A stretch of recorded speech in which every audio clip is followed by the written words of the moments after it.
What's up, guys? This is Pat, and before we get into the episode, just a quick reminder to please hit that subscribe button and leave us a rating and review. Also, follow us on Instagram, Facebook, Twitter, LinkedIn at The Founder Hour. All right, here we go.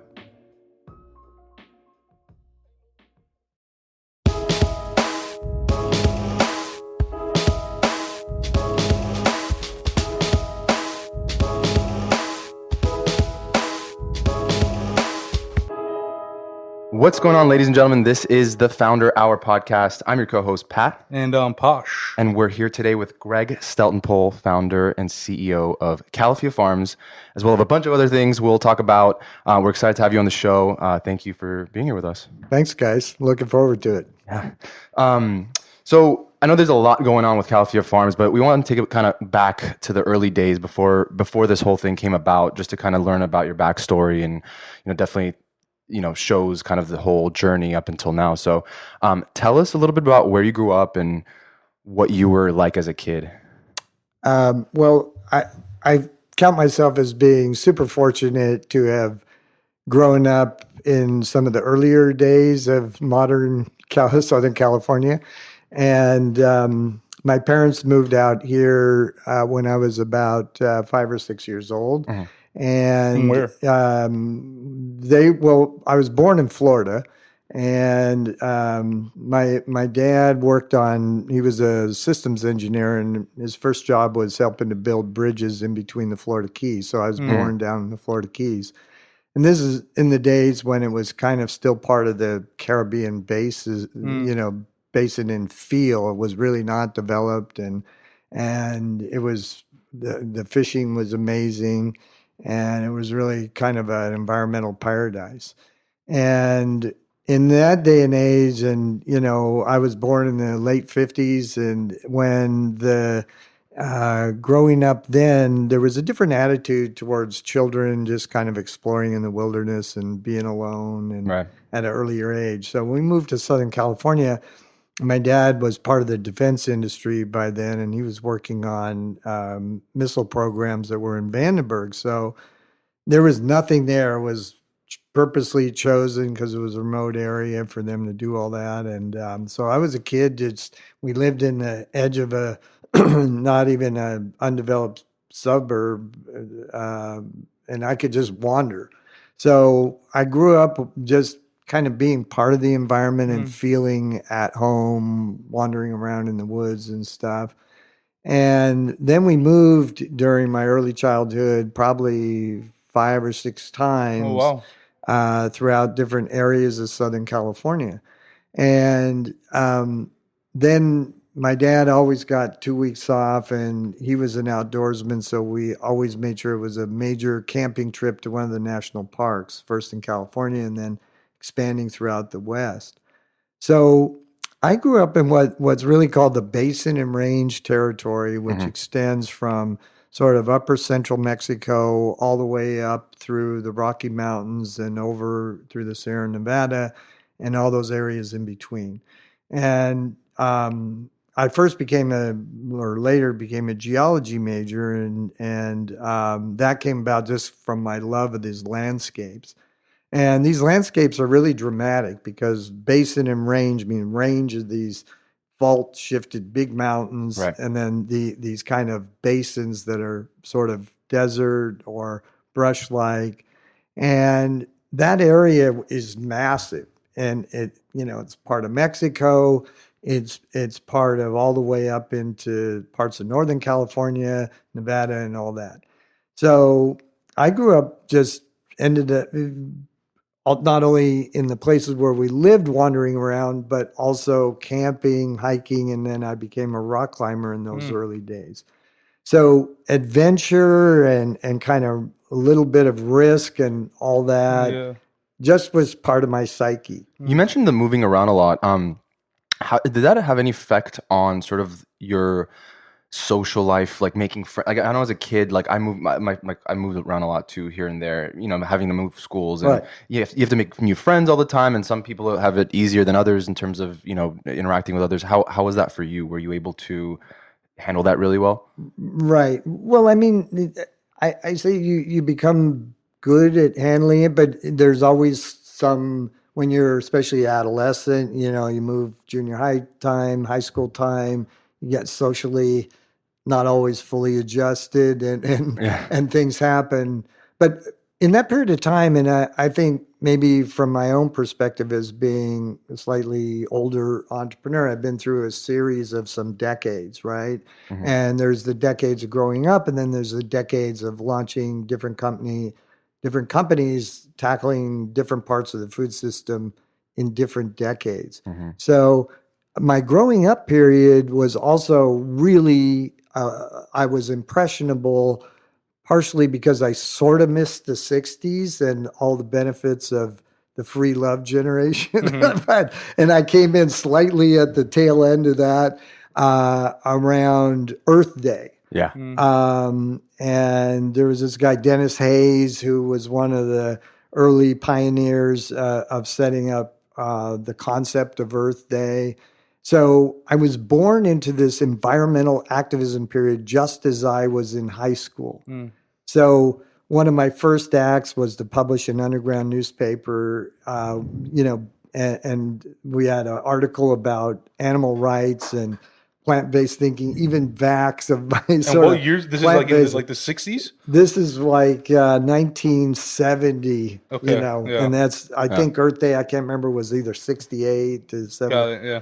So not only was all this revolutionary talk going on about social things, but environmental things as well. And socially, relative to this question of adaptation, and people who were military brats, and my dad was in the military, but it was like being in the military Yeah. because he was associated with it, right? Was busing. And I lived in San Bernardino at the time, like one of the homes of the Hells Angels and kind of a rough neighborhoods. Like in the home of one of the Hells Angels? Well, no, the Oh. home of the Hells Oh, I Angels. see, I see. They were rumored to have Yeah. started Yeah. in San Bernardino. Right. So it was kind of milieu, Mm-hmm. where their culture was born. And I had the opportunity to actually volunteer for an opposite busing thing, and so they were bringing African American kids into my high school, which was a sort of more white upscale neighborhood. And then I volunteered to go to one of the schools the other way around. So I was one of the only white kids for a while in this one program in an like more inner city school. And it was a fantastic experience for me and completely contrary actually to the kind of experiences where of being in the predominantly white school where there were a lot of tensions, fights, and kind of Right. gang-like behavior. So the way I was treated and the kind of respect I was shown by even kids in junior high school. I mean, yeah, there was some more like prove yourself, stand your ground kind of thing, Yeah. but by and large, I was really embraced, and I just that clued me into a kind of multipolar world or multicultural kind of framework was a real solution to things more than problem to be solved. Hmm. And Greg, how were you like in school? Were you the person that loved going to class, loved studying and learning, or were you more so just? I know you talk about being this adventurous guy. Was school your thing? Not really. I mean, I loved I loved learning, but I didn't exactly know it that way. I liked learning up more on my own, and I liked learning experientially, which is why I like the woods and the outdoors. But I think I was kind of a disruptor. I got bad social, if they grade you on your social thing, I usually got bad marks because I wasn't that helpful to the teachers. But I didn't know that was probably early entrepreneurial roots. Yeah. Yeah. And I Because didn't part of it is politics in classrooms. yeah, but I was a good student. Ended up at Stanford, and sort of felt the same way there. I also felt I had a little bit of the rebel attitude because that was also at a cusp where Berkeley, of course, was much more of a radical hotbed. But at the time I first visited Stanford, it was also more radical. But then they started cleaning up the recruitment program and started changing the profile of the students they were attracting. But Stanford had this amazing program in which you could design your own major. Mm. And at that period of my life is when I got to, because there was no such thing as an environmental major at Stanford at that Mm. time, and this is in, the mid 70s. I to this day, I think it was the first environmental sciences major. Really? And So you sort of created your own like curriculum, sort of like class exactly, right. schedule and stuff. Like Yeah, you would take from different areas of the school and yeah. exactly. And so that was a, Mm. multidisciplinary major. And the way Stanford got around the whole hierarchy was you just had to satisfy some other degree Yeah. as a component of it. And then they say, okay, you could What was just that for you? add, and that was geology. It was Okay. an Yeah. earth sciences Got it. major Got it. essentially. Yeah. And then, but I got to take a class called Values, Technology, and Society.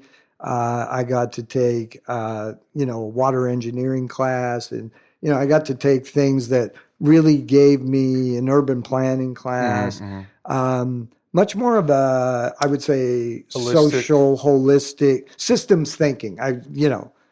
And I still think that's a major gap in American style education. 100%. And we tend to create these verticals. So even in the way we think about designing companies, the way we think about solving problems in the food system, if we could roll things back and really give people big picture perspectives and then solve for the whole rather than, just define things in these narrower ways. So you're at Stanford and you sort of create this major for yourself. What was the vision like after college for you? Like what did you think, what career path were you going to go down, as an environmental studies major, which at the time, like you said, wasn't even a thing. So I'm assuming in the professional world, like there were people looking for environmental studies majors, or maybe there was Right. in other colleges, but not Stanford. I don't know how. Yeah. Yeah. Well, there was a thing, but the thing was really polarized. And there were a few schools that might have had, some environmental science definition to it at that time. Elsewhere, I didn't know about them at the. Well, actually, I did. I achieved part of the major by going to UCSC, Mm. and UCSC was a brand new University of California system school Yeah. at that time, and had course taught by Gregory Bateson, who wrote this book called Ecology of the Mind. Great fundamental book which brought together systems thinking into the idea of consciousness and cognitive behavior and all that stuff. And of course, being in the Bay Area, I was close to the Esalen Institute, and Esalen was bringing all these leading thinkers, that were thinking systemically, and they did lectures and other talks in Yeah. the Bay Area. So before just fully answering that question, though, I think just to roll back one little bit and honor, I think one thing I've learned from also being around the American West is just the impact of Native American thought, which was really ultimately the inspiration for one of the inspirations for Califia. So, in going around the American West, you just find that this environment is not very forgiving. And so the appreciation of what it took to not just survive in those lands, but actually thrive. Mhm. And was something I really admired and got exposed to Native American knowledge of plants and so on around just how much diversity, how much categorical thinking there was, how much extensive environmental application that Native Americans were applying to landscape, like actually shaping the landscape. And this is immediately applicable to California today in the way that fire control was used and managed and somewhat mastered by Native Americans. And of course, a lot of people don't even know that Native Americans were here for over 10,000 years, factually proven so far, and it Mm. may even extend back, to double that. So my own background though earlier than that was shaped by my parents and the how different they were.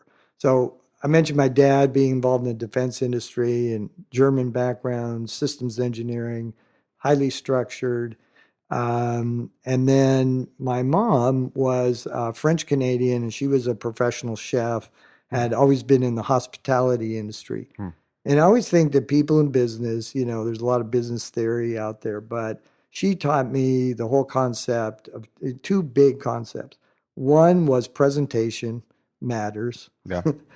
which has to do with design and gets into all that other stuff Mm-hmm. when you start talking about the ins and outs of CPG brands Hmm. and stuff. But it rolls back to something much more basic, which is just serving food, and that food is a presentation too. The second thing was that she was an early woman entrepreneur, and in a day and age when that was really not the norm at all, and not celebrated, certainly, it was almost threatening. Yeah. And then she was also a manager in the 60s and managing large, food service operations and so on. And so I was exposed to having a mom who just every day I'd have to go after school and hang with her because she had to work late, Yeah. and she was a single mom. And And she was after a running her own while, restaurant, or she had her own restaurant. She ended up managing, big food service operations at country clubs and, got it. stuff like that. So she had a lot of employee issues, and she was managing chefs, and Hmm. things that would go wrong did go wrong. I saw her put a person who they did a flambe, and the customer caught on fire Oh gosh. because the bananas Foster got spilled Oh somehow, man. and I saw her like jump in and roll the person and put the fire out like Yeah. live. So just things. As a kid, you absorb things. So, like crisis management, responsiveness, like no boundary on the hours, understanding that work doesn't start and stop at 9 to 5. And then, I had this sort of super serious side with my dad around structuring your thinking and like hierarchical organization and just heavy science application. And just when I got to Stanford, I also learned a big lesson about leadership around how talented and how much genius there is in the world. Yeah. And, as a freshman, I show up there thinking I was like hot shit. And, I studied in this little library with this guy who didn't even come in with any books. And he just just be writing notebook after notebook. One day I looked over at his notebook, and it was like these physics equations. Oh jeez. And he was just proving theorems out of his head. And Yeah. I was a freshman. And that man And I was today carrying, is Elon Musk. No, I'm kidding. yeah, so Yeah. I learned the relativity of intelligence, Right. and it made me always comfortable hiring people much smarter than myself, and didn't worry my ego. Hmm. So, did you at this point when you were at Stanford, did you have, being exposed to both your mom and dad and their work life and seeing, and learning all these things, and being exposed to them, did you have this like entrepreneurial bug in you? Like, did you know you would one day want to run your own business, or were you sort of, still at the time, I'm assuming like it wasn't as encouraged. As it is now to like go and start a business after college, it's still not that Right, right. encouraged. So yeah, what were you Yeah, thinking? yeah, totally not. I mean, there was, ironically, despite the American dream, I mean, especially if your parents sent you to college and, spent some money and then all this other stuff. And then I had student debt and all this stuff to pay off. So it wasn't the most normal thing. But to roll it back to the environmental movement at the time and the jobs and that major. So here I am, I graduate, I got this degree, and there's only two job opportunities. Like I could have worked for the Sierra Club for nothing and fought at that time was close to the Exxon Valdez and the Alaska pipeline and all this stuff. So there was a lot of opposition to the idea Yeah. that there was going to be all this disaster to this pristine environment. And then, or I could have had a really high paying job working for one of the big oil companies doing these environmental impact reports, which basically were like a greenwashing of what they were doing.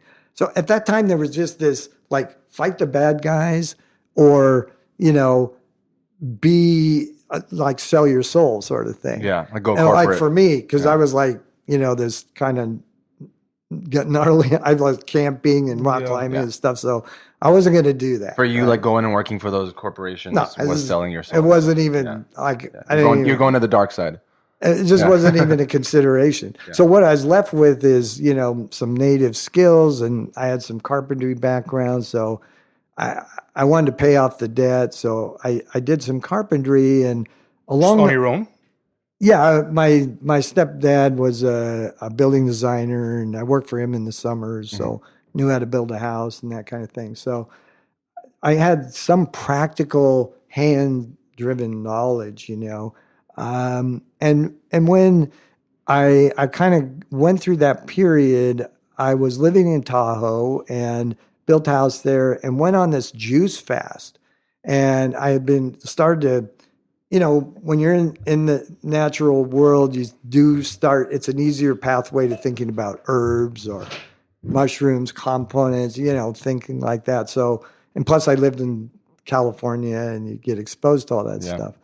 So I went on this juice fast for a week and, I was building a house, so a lot of heavy physical labor, and my mind got blown. But at the end of 5 days of fasting, and it was this hard fast, and then you eased into it with the juices for about another week, and then finally you went on to the other food. But How did you get into that, by the way? Like, was it like a thing back then? Like people were juicing or juicing was starting to be a bit of a thing, and this is now in the later 70s, yeah. and it was part of the natural food movement at that time. I'd say it was one of the key things that you thought about doing.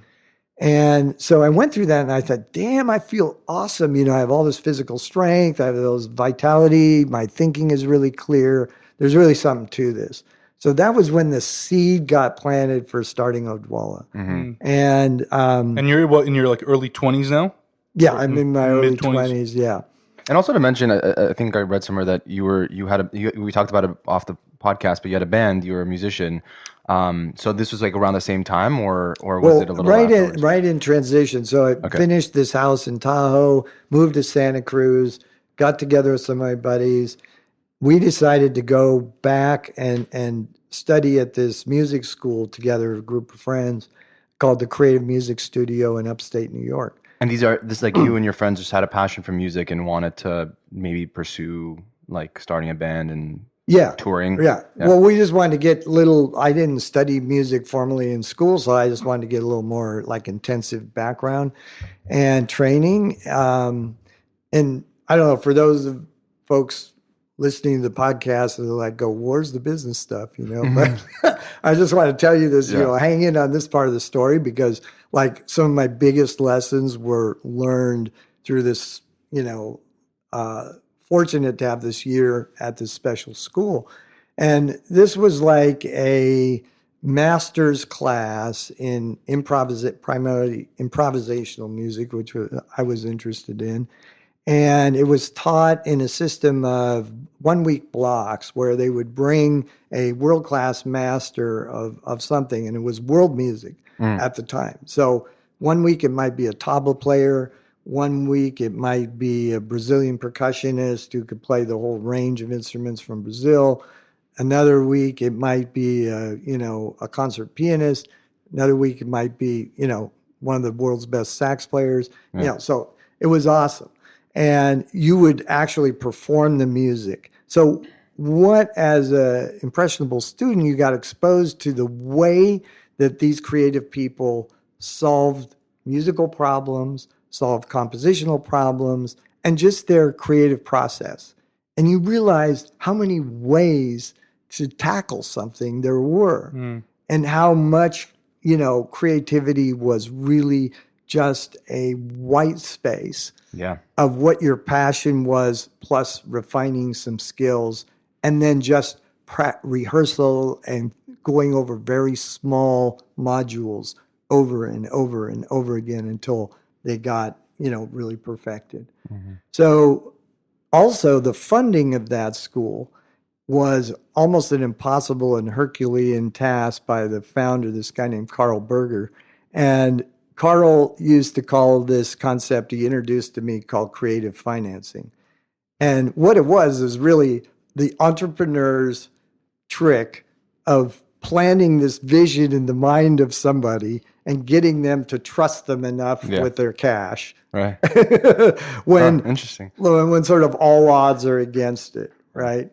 Now this was a nonprofit, but the practice is the same. You still have to do the funding pitch, right? Yeah. So I was exposed to these ideas. So together with my mom's background as being brave enough to have some of her own businesses, I didn't even really know it, but I had all the basic elements of entrepreneurial training, even though I hadn't put it together. Right. It's like one of those things where it's like a byproduct of what you're doing. It's like just it happens to be there, but you're not necessarily looking at it from that lens at the moment. Right. Yeah. And in hindsight, you see where it was. Exactly. And even in high school, I'd had a little business on the side that I made signs and, just like did some woodworking and got money for it. Right. But, you don't even think about that, because you're thinking these big things, my career, and you think it's all this massive, some decision to be part of something else.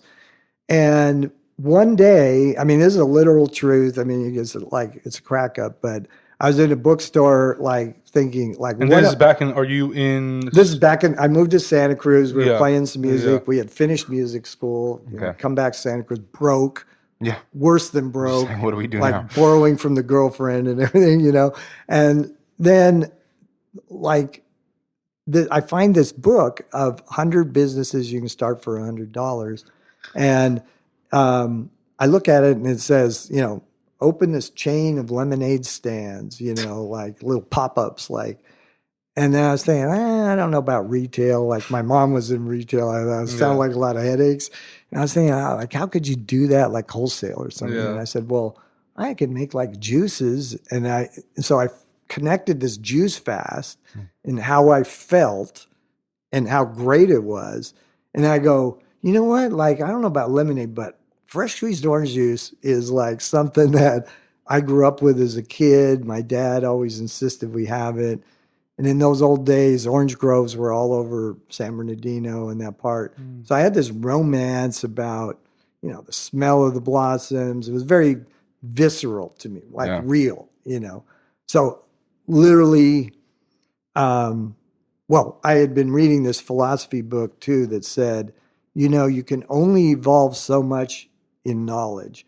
And if you don't have life learning and life practice, at some point in parallel, then your knowledge will never be able to be truly useful to others or yourself. Yeah. So I read that one day, I found that book the same day. I put two and two together. I went out bought a box of oranges for $8. I borrowed, I think, $125 from my girlfriend and bought a hand squeezer. And the next day, literally started the business. So it was a business from day one? Like you were like, this is going to be a business? I got cash money, man. I was like, that's a business. Yeah. But like And you called it Odwalla from day one, or was it just like you were just bottling it up and selling it to whoever you could? Yeah, I had a little meeting with my friends the night before. We said, "What's the musician I'm friends? going to do this." Yeah, we were all musicians, and I wanted to call it Jedi Juice. And my girlfriend That's a said, cool name. My girlfriend said, "I don't think George Lucas will go I don't along know with if he's gonna that." love it. So I said, "Okay, what then?" And at that time, we had this favorite band, this art ensemble of Chicago, really crazy group of musicians, and they had this song called Odwalla. And we always loved it because it had a epic poem that went along with it. What does it mean? Like, was there a meaning to the word? Or? Yeah, there actually, later we found out that there was this incredible meaning to it. And Glad it was incredible and not the other way around. Yeah. You find out afterwards it means like something really bad. Yeah. Really. And some great screw ups have happened when people took brands to other countries with that. That's right. thing, That's right. But no, in this case, when we finally talked to the composer about it, He said, "Oh, it came in a dream, in which his dream was that the Earth itself, the planet, was trying to talk to people about what it was going through." And he said that was the language. The word Odwalla was a word that the Earth was using. Wow. So That worked out perfectly. so that is awesome, especially today. You're right. Yeah. Although this is a Odwalla, but and then the other weird thing about the name was, when I researched it later, there was in the late 1800s a thing called the odd force, OD, and it was considered life energy, and as defined as this current of life or energy, kind of like magnetism, that would flow through things that were living. And that was called the OD force. And so a walla is also a Persian word, and all through India. And a walla means a master. So you have like a chai walla is someone who's a master of pouring chai and making chai. So that word Odwalla happened to be master of life force energy. So we didn't know any of that stuff. Later, you make all these cool stories, like after you like learn all these things about it. Yeah, we spun it into the PR. But no, it was awesome. And I guess, that naming and founding is, I think, a super precious period that is not always fully appreciated by people. Because a lot of what you do afterwards stems from the vision and mission that name represents, right? Like it is important. A lot of people say it isn't, and I think both of us agree that it's really important because that name just sort of resonates throughout your company for years to come because it means something. It's a vibrational footprint, like literally, and I think that part of the, what I think is a additional challenge nowadays is that people have become so facile at manipulating all these elements of brands into this quick and easy, check the box, make sure you got all this stuff, and brand pyramid, and architecture, and color. Everything's all slick, but like not to gripe about it, but there's some grit to actually massaging all that stuff and having some of it evolve organically. And that way, the bona fides of it, which is what people actually really respond to energetically, aren't there yet. So, in a way, it's it used to be frustrating to go to Expo West, for example, where all the brands, and it was so bad. I thought, oh, damn, the hippies need to get their act together, and like get a little few brand principles in there, right? But now it's almost the other way around. Right. I mean, it's like cool to be there.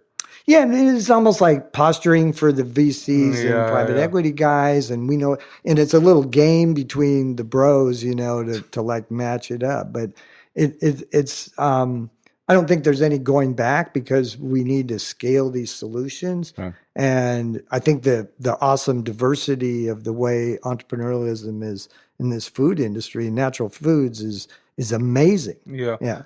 Greg, why don't you talk to us a little bit about the early days of Odwalla? I know you talked about, bottling up that orange juice originally, but, how did you start it? Who did you start it with? And how was that journey like early on?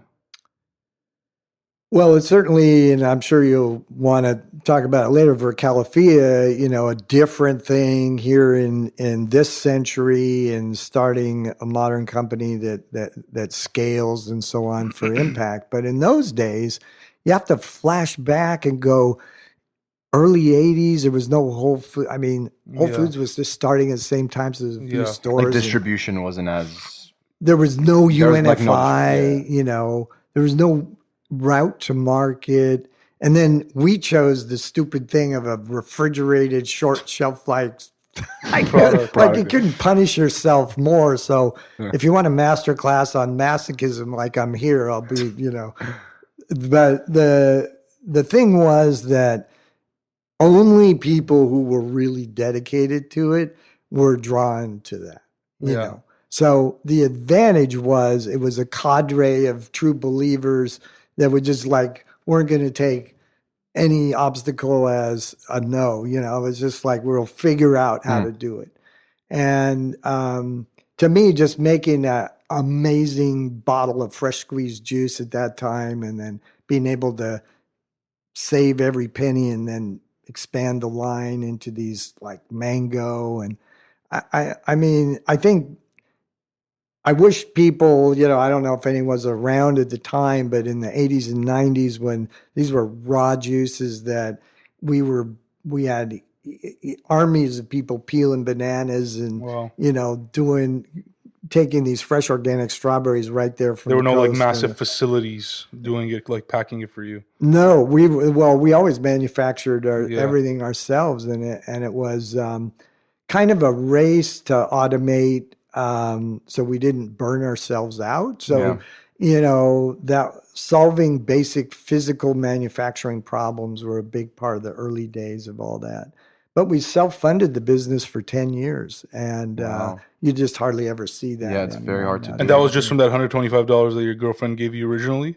Yeah, and then we went to some bank loans, you know, but always Where were within you reason. selling it Yeah. at the time, since there were no like Whole Foods and markets like that? Where were you selling Odwalla? Well, remember we started squeezing for restaurants, so it would be called what a food service startup, really, because we served restaurants that the waitresses or the staff didn't really want to squeeze the juice. So it wasn't like a And direct to consumer thing. You were not selling to initially, businesses. no. And then as we got a little more sophisticated about the concept of a brand, you know, saying, oh, we could make up this brand, that'd be fun. And we started going to local markets. So today you call that UDS, up and down the street, that kind of business in single serve. And then the business really took off because there was little competition at that time. And then we were solving this just-in-time distribution problem. So the scaling of Odwalla in those days to a $100 million plus company as a raw juice company, we had to solve all kinds of things in terms of manufacturing efficiencies, just-in-time distribution, data gathering, demand planning, all that kind of stuff. When we were basically a bunch of, like, for the most part, inspired post-hippie, like natural foodies, Right, right? but like also here you are, like this is your first venture. You've never run a business before. I don't think you had, right? This is like you're learning. So early on, like what were some of the challenges, I guess, for you personally, when you know you start this thing and it starts taking off? I'm assuming there's a lot of challenges and problems that come your way at that point when you have to grow the company and manufacturing has to be efficient and all that kind of stuff. Well, you have to remember at the same time, you know, I was hanging out and you know, had some mentality of a musician and a lot of friends in the art world. And so initially it was just, well, you had to have a VW van too, but if you played music and you had a van, you could kind of be part of Califia. I Yeah. mean, Odwalla. And that early, like, we called it the friend pool. You know, that early friend pool attitude was like almost semi-socialist, you know. Poor Bernie had to defend that term, you know. It's like, damn, feel sorry for that guy. But, you know, it's like there was just this all for one and one for all attitude. And that got us through a lot of stuff that ordinarily just would have taken more extreme funding and pitches, which we probably wouldn't have convinced people it was really going to work, right? And then I had this massive good fortune of there was a local credit union in Santa Cruz, that very progressive around business lending. So they became our first lender. And we helped change the law in the U.S. And I went to D.C. to help make and move the limit for small business lending from credit unions up to $1 million. Oh, wow. And in those days, I don't know where is it now, but that was a significant thing. And then, you know, I ran into, because of the location of being close to Silicon Valley, this was another just, I think, kind of part of the DNA, and even part of Califia's DNA today, is this idea about rapid evolution, adaptation, testing and learning, and really just being excited about making a better future, you know. Mhm. And I had the good fortune to meet Steve Jobs in those days, and Steve was a huge inspiration to be a mentor because he literally told me when we had, we'll get to this, recall that we had in the late 90s. But when I was talking to him, he said, Greg, you make amazing this juice, and he was a vegetarian Yeah. and just a complete raw juice freak. And Steve just said, Greg, you can pick up the phone and call anyone in the world. I was going, come on, man. And he goes, hey, when I called the, designers of Ferrari back when we were just a punk, little tiny startup Mhm. and started developing this design relationship with some of the most impactful designers in the world at that time. And he says, you're doing a great thing. You deserve to be able to be heard if you need some help. So it's just like a few conversations like that really give you like the empowerment or Confidence, empowerment. Yeah. self-confidence. Just like my mom's natural mastery of food gave me the self-confidence to make big decisions about product quality, and where to draw the line and how to set a bar. Mhm. Um, so that's why I think it's really important to really look at your own roots and where the strengths in your roots are, because those will sustain you through your whole career. You were obviously doing this for a while. During this time, were there any other companies that came and did the same thing as you guys, or got into the same space? Or, Oh, was it just like, because I'm trying to think, like, were you guys one of the first ones to be into this movement and be one of the first brands into the space? no, I think we were the first one to solve some problems. We were by no means the first in the space. There was a company called Ferraro's in Southern California that reached back with roots even into the late 40s. And, the natural food movement really got started, and there's a lot of fascinating history not to go into today. But, early utopians that started coming to Southern California first in the 20s, when out of the silent film industry and a lot of creatives came here. And because of the climate, there was a group of German guys who actually lived in Palm Springs for a while, who had these really utopian health ideas and ideals. Then there was a small community in outside of Pasadena in Arcadia. And these became these kind of nodal points in these health food stores. That concept started to be hatched. And they usually had a juice bar. And that juice bar would become kind of this community gathering Mm, point. But it wasn't like a Yep. branded No, CPG. Ferraro's actually started Got distributing it. fresh squeezed, fresh pressed apple juice got it. in Southern California earlier than we did. Mhm. And there was a company in San Diego called Escondido. There was a guy up in Santa Cruz called Mr. Naturals who was doing So pasteurized smaller stuff. kind of local companies. Yeah, it was all, yeah, very small. And then, the guys at Naked Juice were selling juice on the beach, and they saw what we were doing, and they started commercializing down here and got the Chiquita company to back them kind of early on. But it was like-minded people, so there was always kind of this brotherhood of the juice thing that went on and happened. And this guy Gregor, who became started Happy Planet up in Vancouver, up in Canada, and he became the mayor, the actual real mayor of Vancouver. So there's this network of juice being this kind of early ambassador for the natural products movement, because it was a badge you carried around, take it to work. The mobility of it Right. was kind of brought that on. You talk about the recall in the late 90s. Why don't you talk to us a little bit about what that was all about?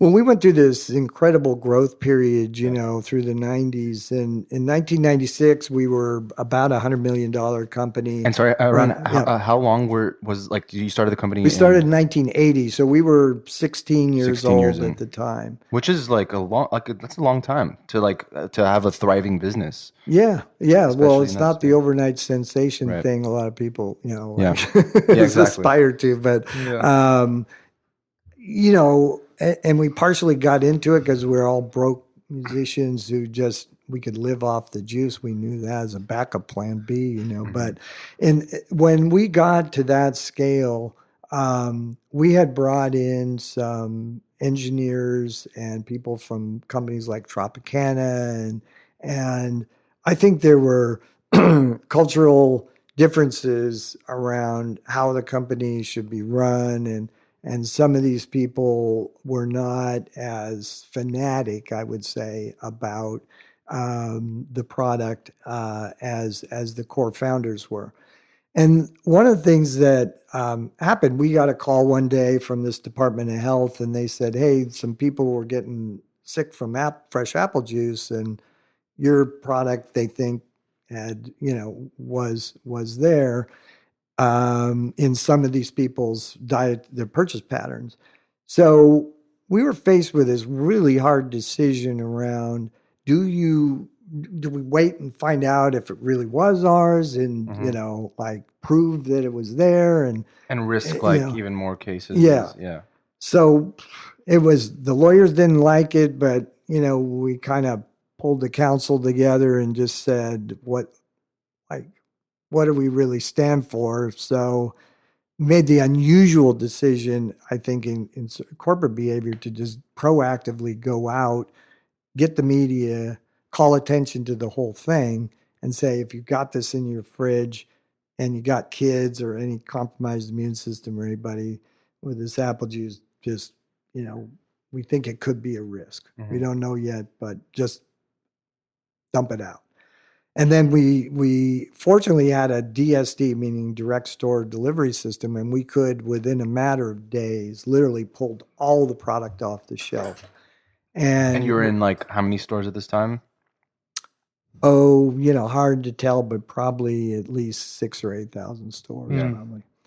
And that became the backbone of our responsiveness. And of course, we went through all kinds of the usual things that corporations go through and lawsuits and so on. But in the end, it became kind of a case study because I think the real learning was to be proactively accountable and acknowledging it, but also and not trying to say, well, it was our supplier that had Hmm. the apples or they did something, and we'll just point the finger somewhere else, and also proactively reduce risk for your consumer.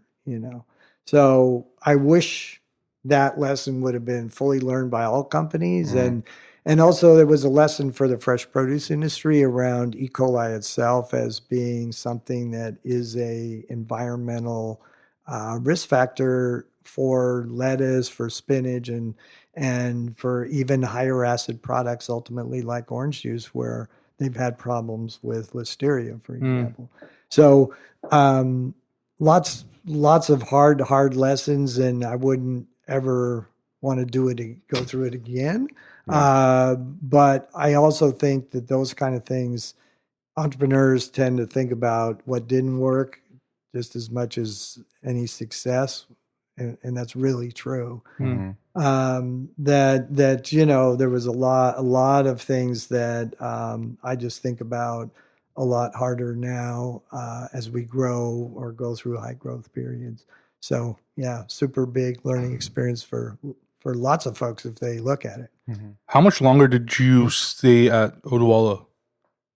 I stayed through right before till the Coke acquisition was finalized, and I was on the board up until that time. Which So was what? I had become not had left being CEO just 2 years before that, Which was what year? 98, I believe. Yeah. And then it got sold to Coca-Cola. Right. And they bought it and they took full ownership of it in 2001. And they still own it. They still own it today. Yeah. I think there's a lot of struggles that they're having with it, but I don't know if you want to go into the whole issue of how acquisitions, Right. big companies, small founder cultures, deep Well, issue, probably the number one area of interest for me Right. besides the environmental Well, I guess I part. mean let's talk about that in a sense that this is a company that you ran for so long, and it was a sort of I'm assuming it was like your life at that point. I mean that's like what you're doing, and then this thing happens where you're sort of forced to sell it because I'm assuming like the business wasn't doing as well at that point, and you didn't want to sell it, right? Did No, you? I didn't. But I had a very strong financial partner he came in the early 90s, a guy named Stephen Williamson. And Stephen had very good relationships with a more diverse group of the financial community than I did. And, our first major funding came through Bill Hambrick, who was a pioneer in Silicon Valley and early venture stage funding. And he's the one that took us to an IPO project Hmm. As a very innovative kind of financing mechanism in those days. So we did our first IPO at 7 million in sales, Mm, and then we did a follow-on. wow. Actually, became in the Nasdaq at I think we were 18 to 20 million in Hmm. sales, raising I think less than 20 million. So Hmm. Odwalla was public at the time when Yeah, it sold. when it sold and when it actually went through the recall and so on. So lots of drama around running a public company, high growth in those really early days, but super interesting. But I did all that through hiring people, like I said, and Stephen was really a great finance guy and brought a lot of rigor to the company, and we got a great CFO. But once Coke got a hold of it, they actually left it alone for a number of years because it was so small. And as it grew under a few door openings that Coke was able to do, I think they got it well over 200 million for a while. But then they collapsed it back to an Atlanta kind of situation, shut down the manufacturing that was always the heartbeat of the company, and things like that, which dramatically changed the culture. Hmm. And also just management styles and rotational management rotation, like rotating CMOs in every few years, rotating CEOs is just really tough on a kind of a culture that's a passion Right, and culture. I think I read somewhere, like, kind of going back to, your experience coming out of college, where you were kind of faced with these two decisions, and you sort of felt like you were selling your soul to the devil by going and working for these corporations. I think I read that you sort of felt that way selling your company to like this like larger behemoth. Was that true? Like, Well, was that hard for you to like let go of that and have to now sort of right. do something else? Well, the irony of that whole thing is that the outside world and I think finance community, oh, Greg, successful liquidity event Yeah. and all this, and it is great. I mean, you have to. I did pretty well by that, and it is an achievement and it is a recognition. So yes, kind of milestone. But in point of fact, given the food system has to change, and I think the biggest conversation we should be having at some point is really what is the role of the food system in a planetary crisis Hmm. period, which we are definitely in. And having come from earth science systems and, Hmm. I don't care what political affiliation anybody is. Yeah. Like, I don't care what word you put on it, but we are in this Anthropocene where the effects of the human impact on the very thin layer of this atmosphere, which is going to now affect geology and logistics, and where food is grown and how much or what we can grow when. All of this is at play in a super dynamic way right now. So, how do human eating habits affect that? And what is controllable and what isn't? Hmm. So Hmm. that's really the big question. So when it comes to things like, you know, who should own something and all that, I think, what's the best structure for getting the job done? That's the question we should be asking. And I happen to think during these high growth periods and during, you need a mission-based entrepreneurial leadership is the best way to mobilize the team and the energy around that mission. And secondly, you have to build the systems as you grow, and that needs a certain type of managerial mentality. And that is not generally present amongst pure corporate people or pure finance people who have always operated at that higher level in a high, kind of a top-down situation. Right.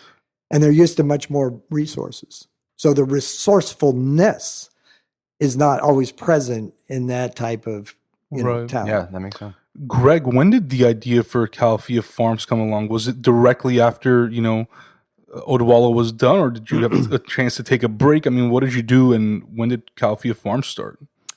Finally, we get to talk about Califia. Thank you, guys. I know.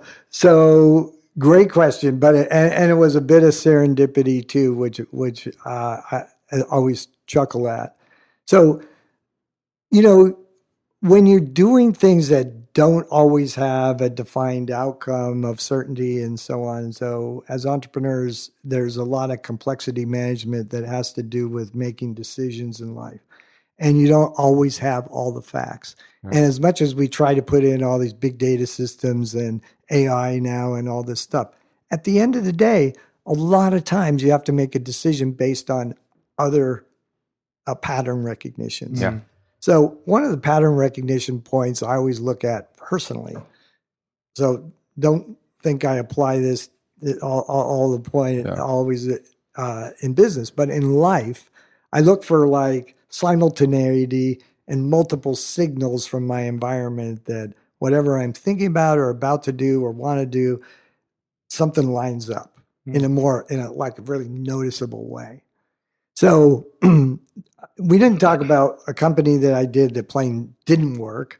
That was called Adina for Life, and this is between Odwalla and so just quickly as we bridge into Califia, I was working with this. It was such a great vision, but I partnered with this African entrepreneur, a young woman who had a vision of restoring Bissap, which is the national drink of Senegal, which uses hibiscus.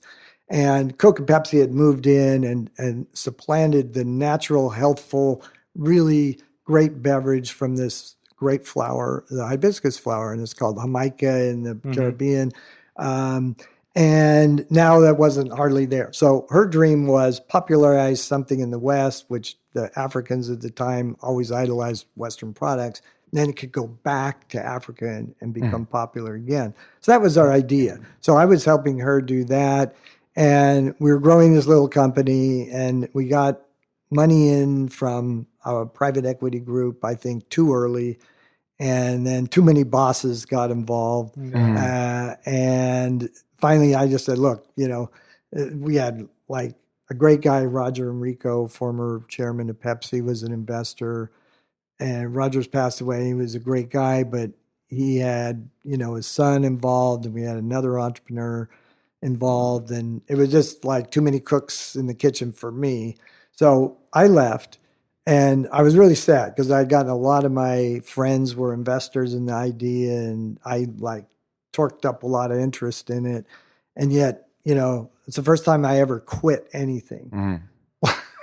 Okay, so it's gotta have it's gotta be like bad to the point personally for you to like walk away from something. Yeah, it was hard, Yeah. So the next day, literally, kid you not, the next day the phone rings and there's this guy working for Bern Evans, who's now one of my current partners, and he says, "Hey, Bern wants to talk to you about tangerines. Know you have a background in citrus." So I flew down here into LA, met Bern, and we talked about his vision for popularizing this brand called Cuties all over, and it's the greatest thing since sliced bread, literally, because it's an easy peeling, citrus fruit. So kids literally can peel their own fruit and all that natural vitamin C stuff. So talk about a healthy business. This was awesome. And I said, I support that.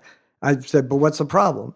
And he said, well, the problem is it's a giant food waste issue in that 20% of what we grow, we can't sell because it doesn't look good enough for the It consumer. has like a black dot on it. Or Like a something. cuties has to, It has to be cute. We got our brand. It's got to be, can't have the little Yeah, blemish and all that stuff. So he said, could you help us, solve that? So like figure out like another revenue model that could be with right those for that 20%. excess, yeah. And you're talking about now this is the largest portion of California's citrus business. So like this was big. And even at that time, it was approaching 100,000 tons a year of this, byproduct that was going to just cows.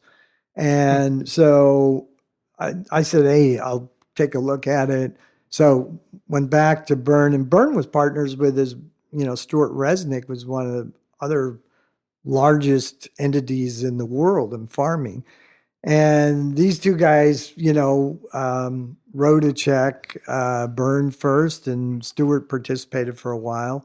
And then, we created this plant that was specially designed to process that and handle it with TLC and actually get the juice and make a great juice product out of it. So we still sell, tangerine juice to this day. And you're still one of the partners for Cuties, or? No. Well, that's a separate business. Got it. But Bern really incubated Califia out of his kind of empire of farming businesses.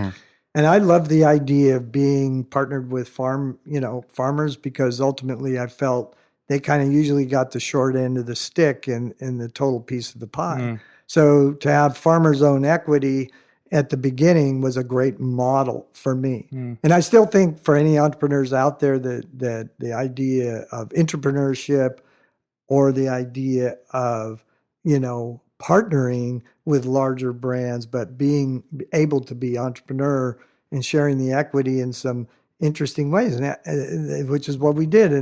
And I kind of developed with Bern a earn up, because I didn't have the cash to put in, and we built a $25-30 million plant right out of the gate. So he had a lot of risk, and so we grew the business that way at first. Is this Califia? Califia, Okay. this was, but it wasn't the brand. We were The farm. just processing the citrus, and then two things happened. Bern and Stewart went their separate ways, and I only had half the volume to work with at that plant. So all of a sudden, the whole business model was out the door. And I could see it. I could look around the bend and kind of see, I anticipated that was going to happen. So I started looking at what would be an alternative business model. The other thing is I had developed a liver disease, and I had a deformation of my bile duct system, and I started getting a severe liver disease.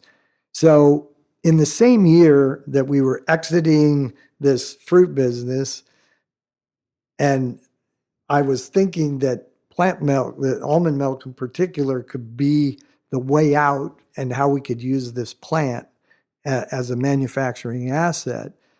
And at that same time, I started getting sicker and sicker.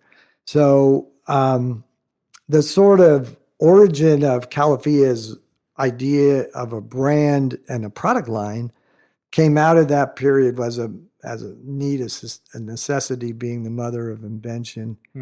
So I went to Expo West, and at that time, I think Blue Diamond had come out with the almond milk.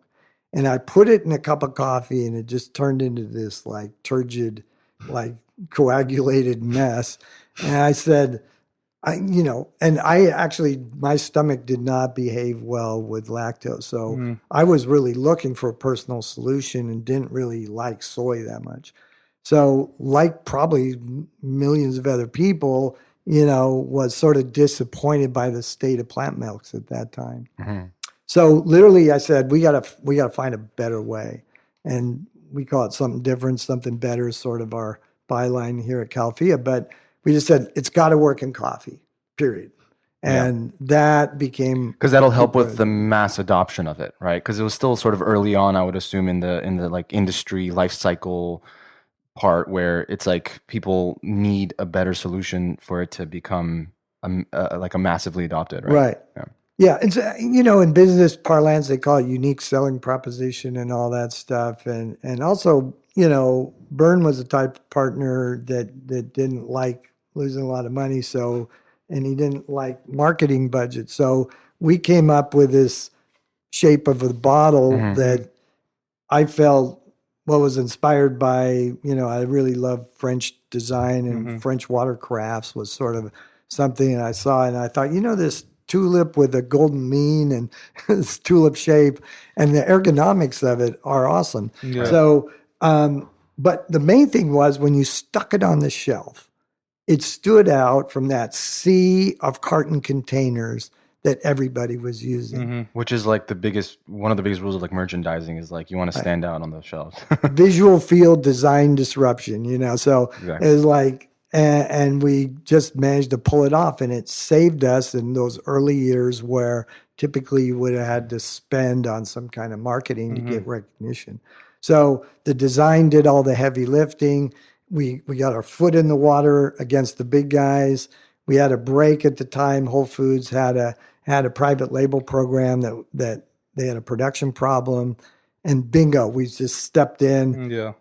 helped save the day for them, gave us some volume, and then we just took off from there. Yeah.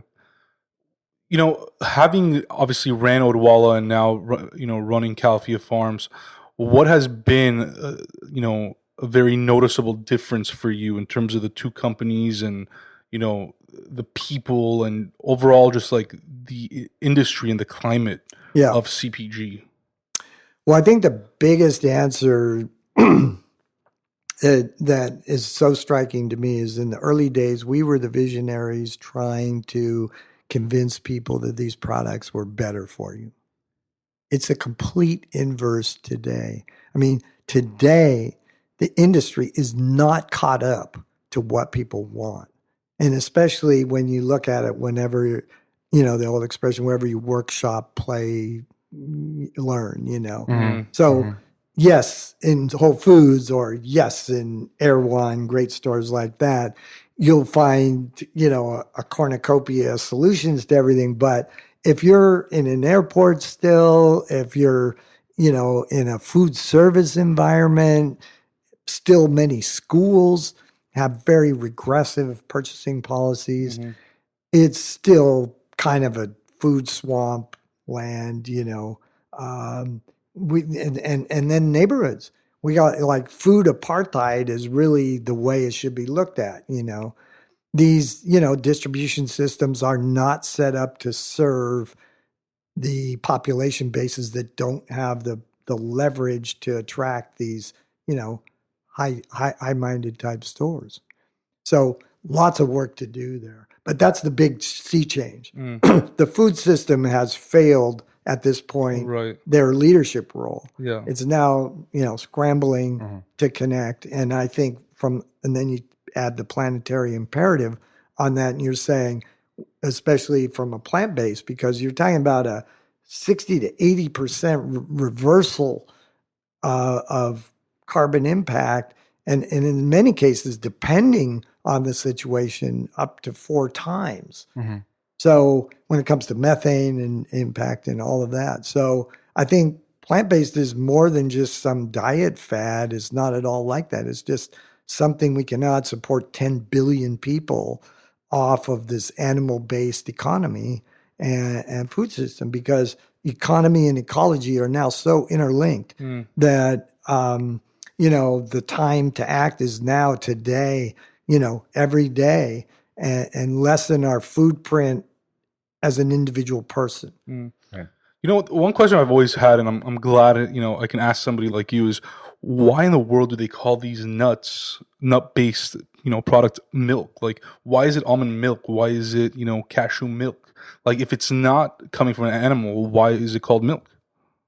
Well, I think, when you, first of all, it's a fun question, and I think it's not that productive to get in a tiff Yeah, around legislation and yeah. and what some people in the dairy industry, not all people, but some people like to draw the line that it's the, lactating secretion of the ungulate and so on. So, I mean, to me, the word, if you trace it back, it's a verb actually. So milking, the act of milking, which is milking is removing a substance, a liquid substance from something. Mm. So you It can be can, anything. yeah, you can milk an idea, right? Right, right, right. So, Makes sense. Yeah. and in The the term is like looser than what most Yeah. people think. yes, and Yeah. in fact, a lot of people don't know that in the Middle Ages, when there was no refrigeration, that almond milk in Europe was actually the dominant form of so-called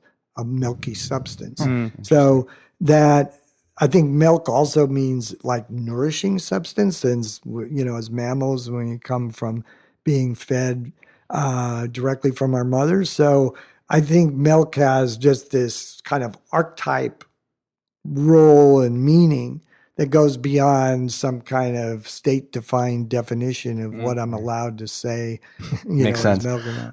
I know it's been about 10 years now, right, since running Califia, and you've grown to, I'm sure, like tens of thousands of stores at this point. I know you recently raised a big round of funding. I think it was like $225 million or so, and I guess what's coming next for the brand, for the company? Where do you see it going in the next, 5, 10 years? And I guess for your personally, do you see this something? Do you see this as something that you will be involved with, for the rest of your life, or do you have other sort of plans for yourself? Well, you packed a lot in that Yeah, a lot of question there, questions. but so remind me if I don't No hit worries. hit on them. Yeah.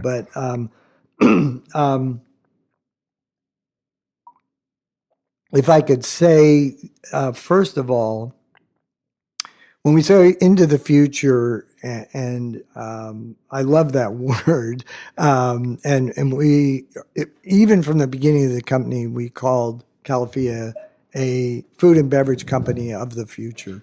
And what we meant by that is of the future, meaning the food system, has led to a bunch of issues. It's solved problems like distributing calories very efficiently, but it has also created, Hmm. a lot of unnecessary impact that we've got to kind of unwind back from. So, of the future means that hopefully we have a food system and a sense of ecologic design that co-emerge together. And that emergent system is what I'm really talking about of the future is emergent design. And but I also think that it's kind of like back to the future. And that was why we used the word Califia in founding the company, and I was personally inspired by it because it's the origin word of this place that I grew up and loved, called the land of California, which was coined by the Spanish after this woman who was this Queen Califia in a novel that was written back in I did not know that. 1500. I lived in California my whole life too, and I did Right. not know that. And I've only met a handful of Californians who actually Who know actually the knew? whole Yeah, story. I've never Right. heard that. And most of them are African Americans because she was a woman of color depicted that way in the story. And even when the founding of the state, there were versions of the state seal that had her, on the state seal. Interesting. And, we're kind of re-examining that. And there's some petitions that are out there to change the state seal back to Queen Califia versus the whitewashed Minerva, although she was cool too, but she wasn't really part of the story. Yeah. So the opportunity to base something on a sense of place was really important to me because we were taking produce and the oranges and the land of California was the bounty and abundance of this California landscape and climate that allowed the citrus industry and like some crazy percentage of the U.S. produce is, all growing out of this great central San Joaquin Valley. So that concept, I really like that idea, because that said, this is where we're from. And as the company in this fundraising, that you mentioned, brings us on to more of a global stage, we like to talk about the principles of California, and not only the land, but the whole attitude. And that's also what we like about this Queen Califia story, because she was like a badass who just, went out and took things in hand, was a warrior, raised an armada, was also humble enough to realize she hadn't seen enough of the world in this story, and went out to discover other cultures. So I think it's like this weird precursor to the spirit of innovation that exists in California as a whole state, and the kind of people that are drawn to California, in the sense of you can be you. So we sort of view it as this unleashing the queen within, kind of potential in everybody. And also, I think this kind of destructive dialectics between conflicting generations against each other. And as much as I love and admire Greta Thunberg for what she said, I also think we as older generation need to provide, working models where we're solving the problem to answer their cry. So we use this word like plant the future as our job. And it's so literal and material, but at the same time, it's a kind of more epic call to action. Yeah, I love that. Well, I'm personally really excited to see what the future holds, not only for us as humans, but also for, you and Califia Farms. So I appreciate, you being on the show and sharing your story, and we can't wait to see what comes next. Thank You you, guys Greg. are awesome. Come to Expo West and see what we got. We got plant butters. We got, we've also mashed up some really regenerative crops like peas and oats together. We've got high protein milks coming out that really solve one of the big problems that plant milks have had in the past, and trying to come out with really healthy approaches to keto and things like that. So the company is really trying to apply the money we've raised to solving problems. Awesome. Love Well, it. can't wait to see where it goes. Okay, Thanks, guys. Greg. Thank Thanks, you. Greg. Loved it.